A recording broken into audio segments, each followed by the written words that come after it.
Yesenia, and I'm ready to glow.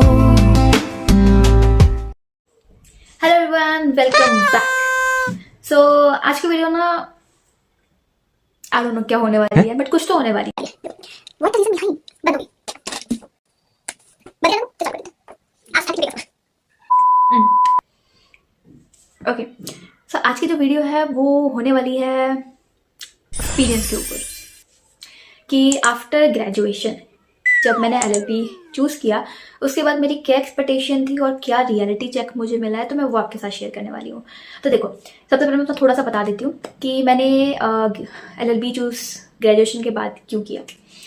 Basically law करने का तो मैंने 8th स्टैंडर्ड में सोचा था, मतलब सोचना शुरू किया था। ये नहीं था कि करूँगी ही, बट ये था कि हाँ ठीक है। तो 11th-12th में मैंने कॉमर्स करी है, और कॉमर्स करने का भी रीज़न मेरा ये था क्योंकि मुझे नई चीज़ें करना पसंद है। मतलब मुझे हर चीज़ करना पसंद है। मैं चाहती हूँ कि मैं सारी स्किल सीखूँ, सबको सीख लूँ, परफेक्ट नहीं बट सीख लूँ। तो कॉमर्स में जैसे कि अकाउंट्स वगैरह होते हैं तो वो हमने पहले नहीं पढ़ा होता, हमने पहले साइंस वगैरह पढ़ी होती है, सोशल साइंस, ये सब हमने ऑलरेडी पढ़ा हुआ होता है, मैथ वगैरह सारा कुछ। तो मेरा ये था कि चलो यार कुछ नया ट्राई करते हैं। तो मैंने सोचा फिर कि कॉमर्स लेते हैं, अकाउंट सीखेंगे, कुछ नया आएगा।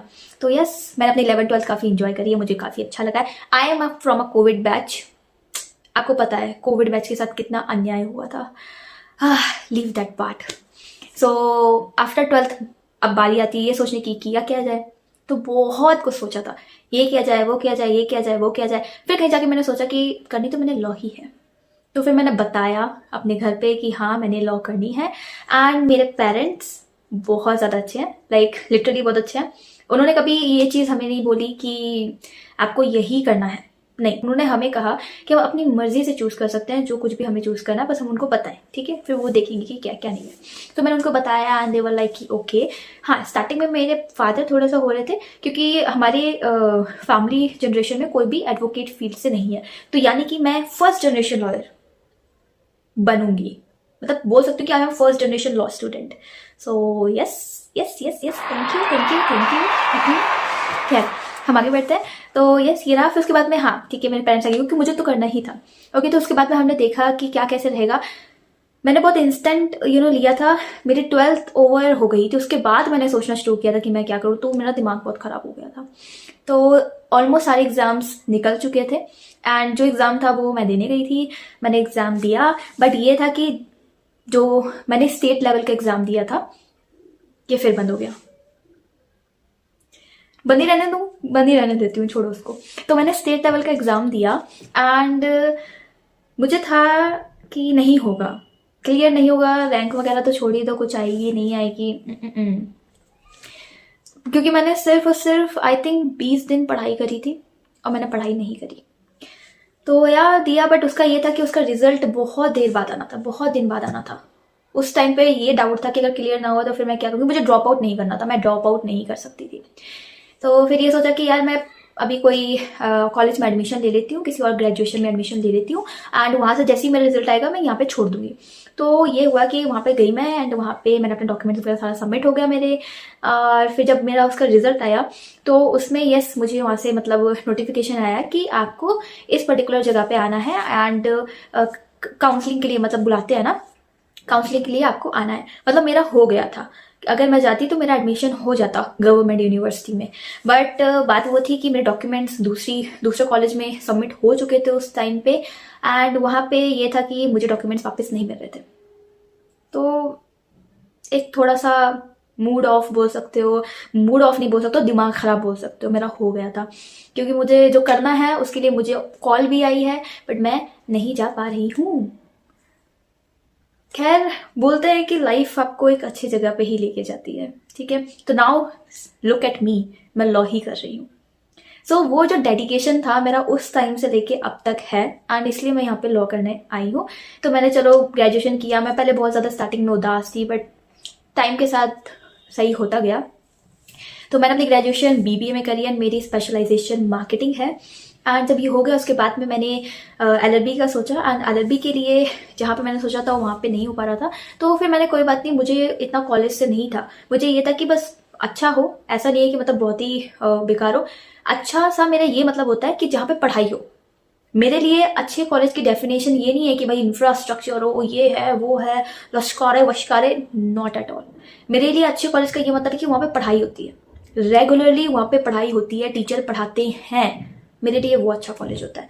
तो ये सभी जहाँ पे मैं हूँ मेरे लिए वो अच्छा है, वहाँ पे बहुत अच्छे टीचर्स हैं, टीचर्स अच्छे हैं बस, और कुछ नहीं चाहिए मुझे और लिटरली मुझे कुछ नहीं चाहिए। टीचर बहुत ज़्यादा अच्छे हैं, बहुत हेल्पफुल हैं, अगर आप उनके पास डाउट लेके जाते हो तो वो क्लियर आउट करते हैं। तो यस, टीचर बहुत ज़्यादा अच्छे हैं, पढ़ाई अच्छे लेवल पे होती है। Now let's move to the next. Okay, अब मैंने अपनी बीबीए कंप्लीट करी एंड उसके बाद जो है मैंने एलएलबी में एडमिशन लिया। तो मैंने जब मेरा लास्ट सेमेस्टर चल रहा था बीबीए का, तब मैं गई थी एडमिशन लेने के लिए, क्योंकि वहाँ पे एडमिशन जल्दी स्टार्ट हो जाते हैं। ऑलमोस्ट सारी यूनिवर्सिटी में जल्दी स्टार्ट हो जाते हैं। प्राइवेट यूनिवर्सिटी में मैंने एडमिशन लिया है, तो वहाँ पे एडमिशन स्टार्ट हो गया एंड वहाँ पे गई और मैंने जो भी इनिशियल अमाउंट होती है वो पे करके अपनी सीट कर ली, रिजर्व कर ली। ठीक है, अब एग्जाम के बाद जो है ये था कि वहाँ पे जाके प्रॉपर एडमिशन करवानी थी। तो आई थिंक मेरा लास्ट टू लास्ट एग्जाम चल रहा था, उस टाइम पे मुझे जाना पड़ा वहाँ पे प्रॉपर एडमिशन करवाने, क्योंकि वहाँ की लास्ट डेट निकली जा रही थी। तो मुझे प्रॉपर एडमिशन के लिए जाना पड़ा। अपने एग्जाम भी नहीं हुआ मेरा कंप्लीट। अब दिल में ऐसी धक धक फीलिंग हो रही थी कि अगर मैं फेल हो गई, अगर मैं फाइनल्स में किसी में भी मेरी सप्ली आ गई, फिर मैं क्या करूंगी, सारे पैसे डूब जाएंगे। मतलब ये फीलिंग सबको आती है, मैं ऐसा नहीं कह रही किसी को नहीं आती है, सबको ये वाली फीलिंग आती है ना। बट चलो वो चीज़ें जाती गई, ठीक है। एंड मैं अच्छे परसेंटेज से हुई हूँ, पास हुई हूँ, ठीक है। ऐसा नहीं ये बहुत गंदे आए हैं, अच्छे परसेंटेज से मैं पास हुई हूँ। सो यस, सब ये हो गया, पास वगैरह हो गया। रहती थी हर दिन मैं ऐसे वेबसाइट चेक करती थी, स्क्रॉल करके, स्क्रॉल डाउन करके, रिफ्रेश कर रही हूँ, आज रिजल्ट आएगा, आ जाएगा। तो टाइम लगता है उसको आने में। उसके बाद में रिजल्ट आ गया, सब कुछ पास हो गया। अब मेरा पूरा दिमाग जो था, पहले मेरा पूरा दिमाग एग्जाम्स देने के बाद ये था कि मैं क्लियर कर पाऊंगी या नहीं कर पाऊंगी, क्लियर हो जाएगा नहीं होगा, नहीं होगा, इस चीज़ में दिमाग रहता था।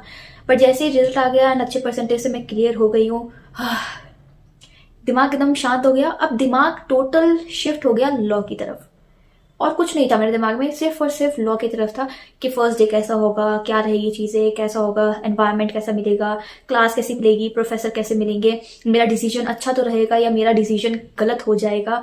बहुत सारी ऐसी बातें दिमाग में चल रही थी, ठीक है। ये सब हो गया। उसके बाद में मैं गई, हमारा 3 दिन का इंडक्शन हुआ था, ठीक है। इनिशियल इंडक्शन हुआ था, मैं सारा कुछ इंट्रोड्यूस करवाया गया था, बताया गया था कि ऐसा होता है, ये होता है, वो होता है। एंड मैं आई थिंक सेकेंड डे मैं मिली थी, नहीं फर्स्ट डे ही मिली थी मैं शायद, I don't remember. I think मैं फर्स्ट या सेकेंड डे जो है अपनी एक सीनियर से मिली थी, मुझे नहीं पता था वो सीनियर है, उन्होंने भी नया एडमिशन लिया था। तो मेरी इंट्रैक्शन सबसे पहले उनसे हुई थी एंड आई फील लाइक कि she was the sweetest person I have met in this university. So yeah अभी भी वो मेरे साथ कनेक्टेड है एंड अगर आप वीडियो देख रहे हो तो थैंक यू वेरी मच, आपकी वजह से मेरा काफ़ी स्टार्टिंग जो है काफ़ी अच्छी रही है एंड अभी भी आप मेरी हेल्प करते हो, so thank you so much. Okay, तो ये हमारा इंडक्शन हो गया। उसके बाद में हमारी 7 अगस्त से क्लासेस स्टार्ट होनी थी। सो या 7 अगस्त से हमारी क्लासेस स्टार्ट हो गई एंड फर्स्ट डे जब मैं गई तो हमारा एक होता है 0 लेक्चर, मतलब स्टार्टिंग में आपको पूरा प्रोसेस बताया जाता है, सिलेबस बताया जाता है, बुक्स के बारे में बताया जाता है, आपके एंड टर्म है, सी है, मिड टर्म है, वो सारी चीज़ें मतलब आपको बताई जाती हैं, आपको पूरा इंट्रोड्यूस करवाया जाता है सब्जेक्ट से। सो इंट्रोडक्शन वगैरह हुई, टीचर्स ने इंट्रोडक्शन दी, ओके या ऐसा रहा। एंड मेरी क्लास में मेरा खुद का कोई दोस्त नहीं बना फर्स्ट डे, आई थिंक 15 दिन तक तो कोई भी दोस्त नहीं बना एंड 15 दिन के बाद मेरी एक दोस्त बनी थी। सो बट अभी वो छोड़ चुकी हैं, मुझे उनकी याद भी आती है क्योंकि she was like very good person, she is very good person, not was. So yeah okay, सो ये सब रहा था, ये रहा शिफ्ट का। अब मैं बताती हूँ कि बेसिक चीज़ें क्या थी। पहली चीज़, फर्स्ट रियलाइजेशन ये था कि ग्रेजुएशन ऑलरेडी मैं कर चुकी थी, ठीक है। तो ये था कि ग्रेजुएशन में ऑलरेडी कर चुकी हूँ तो मेरे लिए काफ़ी आसान रहेगा, बट बिल्कुल भी आसान नहीं था, क्योंकि ये होता है अगर आप एलएलबी करने आए हो ना तो इसका मतलब कि आप जीरो से शुरू कर रहे हो। अगर आप ये सोच के चलोगे नहीं मैं ऑलरेडी ग्रेजुएशन करके आया हूँ तो मतलब मुझे आता होगा, नहीं, आप जीरो से स्टार्ट करते हो, ठीक है। तो ये एक पहली चीज़ हो गई। दूसरी चीज़ ये है कि क्रैमिंग, रट्टा मारना। अगर आप वो इंसान हो जो रट्टा मार सकते हो और आप लॉ में आए हो तो wow, you have a privilege. आपको प्रिविलेज है कि आप केस लॉज, डेट्स वगैरह एंड सेक्शंस, आर्टिकल्स ये बहुत आसानी से याद कर सकते हो, मतलब रट्टा मार सकते हो। पर जो लोग रट्टा नहीं मार सकते मेरी तरह, बहुत मुश्किल होगा, बहुत मुश्किल होगा। इम्पॉसिबल नहीं है बट मुश्किल बहुत होगा। लाइक आपको रट्टा मारने वाले से ट्रिपल मेहनत करनी पड़ेगी ताकि आपको चीजें याद रहें, क्योंकि ये चीजें इंपॉर्टेंट है। एग्जाम के पर्सपेक्टिव से आपको एग्जाम्स में लिखनी होती हैं। अगर आप ये नहीं लिखोगे तो फिर आपकी CGPA नहीं बनेगी, आपके मार्क्स नहीं आएंगे। तो yes, cramming is one of the thing जो मैंने अपनी ग्रेजुएशन से इस वाली ग्रेजुएशन में फील करी है।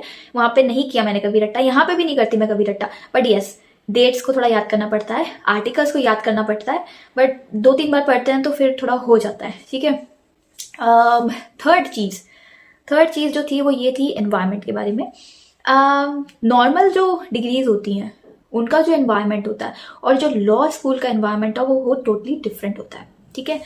लॉ स्कूल में एक वो कॉम्पिटिटिव भावना जो होती है ना वो बहुत ज्यादा होती है, एंड सारे ही लोग ग्रेजुएशन करके आते हैं, कई लोग मास्टर्स करके आते हैं, एंड कईयों की तो बहुत ज्यादा एज भी होती है। तो बहुत सारे वैरायटी के लोग आते हैं यहाँ पे, सबका माइंडसेट अलग है, सब हर अपने एक अलग अलग गोल की वजह से आए हैं, सबके अपने अपने रीजंस हैं। सो बिल्कुल भी इजी नहीं होता, एंड सबने अलग अलग दुनिया देखी होती है, ठीक है। अलग अलग दुनिया देखी होती है मतलब अलग अलग शहर से आते हैं, ठीक है, अलग अलग चीजें होती हैं, वो कहना चाह रही हो। दुनिया नहीं, दुनिया तो एक ही है। क्या बोल जाती हो, छोड़ो छोड़ो छोड़ो छोड़ो छोड़ो मतलब सबने दुनिया देखी होती है, तो वो वाले लोग आते हैं तो उनका थोड़ा सा एक लेवल अलग होता है, एंड इसलिए जल्दी घुल मिल नहीं पाते हैं आपस में, बातचीत उतनी नहीं हो पाती है, एंड चीज़ें थोड़ी सी कॉम्प्लिकेटेड होती हैं नॉर्मल ग्रेजुएशन से, क्योंकि ग्रेजुएशन में आप 12th के बाद आते हो तो आपको उतना आइडिया नहीं होता है चीज़ों का, तो आप टोटली न्यू होते हो। बट ग्रेजुएशन से दोबारा ग्रेजुएशन में जाना तो आपका अलग रहता है एनवायरनमेंट, तो एनवायरनमेंट थोड़ा सा रहता है अनहेल्दी, आप बोल सकते हो, रहता है थोड़ा सा। बट अगर तो आपकी किस्मत बहुत अच्छी है तो आपको एनवायरनमेंट बहुत अच्छा मिलता है, वरना तो नहीं। चौथी चीज जो है वो है लेफ्ट आउट फील करना, या फिर आपको ऐसा लगता रहता है बार बार कि आप सबसे पीछे हो, ठीक है, सब बहुत कुछ कर रहे हैं बट आप कुछ भी नहीं कर रहे हो। ये वाली फीलिंग आना बहुत ज्यादा कॉमन है अगर आप लॉ में आते हो, LLB में अगर आप आओगे, क्योंकि यहाँ पे सब लोग जो है उनका अपना अपना नेटवर्क होता है, क्योंकि ग्रेजुएशन आपने कहाँ से करी है, किस स्टेट से करी है, आपने कितना नेटवर्क बिल्ड किया है, वो डिपेंड करता है। कई ऐसे लोग होंगे जिनका नेटवर्क बहुत अच्छा होगा क्योंकि उन्होंने अपनी ग्रेजुएशन में नेटवर्क बिल्ड किया था, इसलिए तो उनको कुछ एडवांटेज रहते हैं एज कम्पेयर टू यू। तो काफी लोग बहुत सारी चीजें करेंगे, आपको उससे उन सबको देख के आपको लेफ्ट आउट फील नहीं करना। आपको ये नहीं फील करना है कि भाई मैं तो कुछ कर ही नहीं रही हूँ, मेरा क्या होगा, सब इतना कुछ कर रहे हैं, सब इधर जा रहे हैं, उधर इंटर्नशिप में जा रहे हैं, ये कर रहे हैं, वो कर रहे हैं, बट आपने ये सारी चीजें नहीं सोचनी, ठीक है। आप अपने पेस से करते रहो, आपका अपना लर्निंग वे है, आपकी अपनी चीजें हैं, आप वो सारी चीजें करते रहो। दूसरों को देख के अपने ऊपर इम्पैक्ट मत लेके आना बिल्कुल भी। देन उसके बाद में है 5वीं चीज, networking. Law is all about networking. अगर आपको आगे अच्छा करना है, आपको एक अच्छा करियर बिल्ड करना है, तो उसके लिए आपको नेटवर्क करना पड़ेगा, ठीक है, यानी कि लोगों के साथ कनेक्शंस बनाने पड़ेंगे। एंड अब ये आता है कि सबसे पहले आपको कनेक्शन अपनी क्लास में से शुरू करना होता है। ये हमारे प्रोफेसर ने बोला था कि start networking from your own class. But true honest like आपसे, अपनी संदीप से मैं अगर सच कहूँ तो मेरी क्लास ऐसी नहीं है कि वहाँ पे नेटवर्क किया जाए।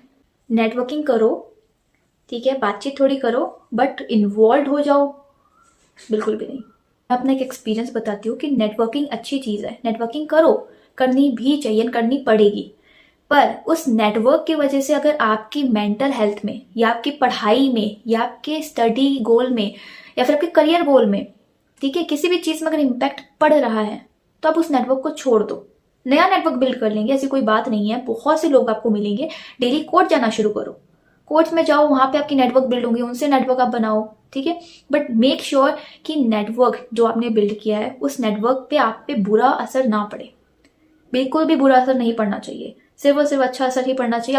अगर जरा से बुरा असर पड़ रहा है तो इसका मतलब है कि वो नेटवर्क आपके लिए नहीं बना हुआ है, तो उसको आप छोड़ दो, ठीक है। So yes, this is what I want to share. ऐसे बहुत सारी चीज़ें, अभी मैं बहुत सारी चीज़ें आपको बताऊंगी, तो एक एक करके मैं आपको बताऊंगी। तो ये पहली चीज़ थी जो मैंने आपको बताया कि ग्रेजुएशन के बाद जो है अपना, जब हम LLB में गए तो क्या क्या चीज़ें हुई थी और कैसे कैसे उस चीज़ों को फेस किया गया था। ठीक है, तो बेसिक चीज़ मैंने आपको बता दी है। अब उसके बाद मैं नेक्स्ट में आपको ये बताऊंगी कि आपको कैसे जो है अपना पहला सेमेस्टर ऑर्गेनाइज करना है, क्या क्या चीज़ें करनी चाहिए, क्या नहीं करनी चाहिए, मतलब मैं एक एक करके सारी एक्सपीरियंसेस आपके साथ शेयर करूंगी। ठीक है, तो आज के लिए सिर्फ इतना ही। मिलते हैं हम नेक्स्ट वीडियो में। तब तक के लिए आप अपना ख्याल रखो, ढेर सारा पानी पियो ताकि आप लोग हाइड्रेटेड रहो, एंड उसके बाद अच्छा अच्छा खाओ, अच्छी अच्छी बातें करो, अपने पेरेंट्स के साथ वक्त बिताओ। यार लाइफ बहुत छोटी है, हमें नहीं पता कल को क्या हो जाए क्या नहीं हो जाए, तो ज़्यादा से ज़्यादा अपना टाइम जो है अच्छी चीज़ों में लगाओ। अपने पेरेंट्स के साथ बैठो, उनसे बात करो, ठीक है, उनसे पूछो, घूमने फिरने जाओ। ये नहीं कि पूरा दिन ही घूम रहे हो, ऐसा भी नहीं करना, सब बैलेंस्ड करके चलना है। ठीक है, अच्छा खाओ, अच्छा सोचो, पेरेंट्स के साथ वक्त बिताओ, दैट्स इट। ठीक है, तो मिलता है नेक्स्ट वीडियो में, तब तक के लिए बाय बाय।